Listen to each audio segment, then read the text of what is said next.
In 1 month alone last year, in 1 month, that was July last year, $553 million was remitted just in 1 month. And that just shows us the power that the diasporans have. And we cannot afford to keep quiet.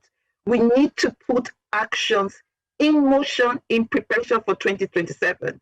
2027 looks very far away, but it is just beside us here. What are the things we're doing? 17 million Nigerians, and those are the documented ones, according to IOM. 17 million Nigerians, and that includes both first generation and second generation and third generation Nigerians are in the diaspora. How are we going to capture this figure? How are we going to make sure that every single person that is of voting age, that they're able to vote? Mr. Showore said something earlier, that maybe one of the reasons why Nigerians or the government might not want to have votes from diasporas because of the numbers that we have. And I kind of totally disagree with that up to an extent. But it's the fact that we have a strength, we have the number, we have the finance to make sure, and we also have the intellect.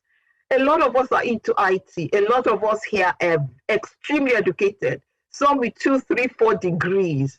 And here we are, we need to make sure that all the skills, the expertise that we have gathered all over these years, we're not just using that to buy houses, but we're using that to make a democratic change in Nigeria.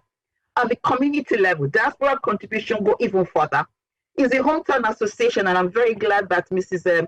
Oboro Oko spoke earlier representing Edo State. I know that Ekiti State has a diaspora unit looking out for all the citizens that are in the diaspora.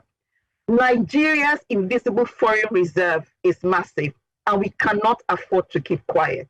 They shape our public discourse from London to Lagos, New York to Abuja, and we have to hold our leaders accountable, and also we have to make sure that we're influencing reforms. This means that the diaspora is not only sustaining the economy, but we're also helping to strengthen the pillars of democracy. We cannot afford to keep quiet, because despite sending the $20 billion home every year, our money matters, our voices cannot be muted. And I'm glad we have that bill in the House. I'm glad we have sponsors for it. And I'm hoping it's going to be signed in and becomes an act. And I'm hoping that we're not going to repeat this conversation next year, but that we will all come together. Whether government-sponsored or town hall-sponsored association, we need to start thinking ahead. How do we make sure? How would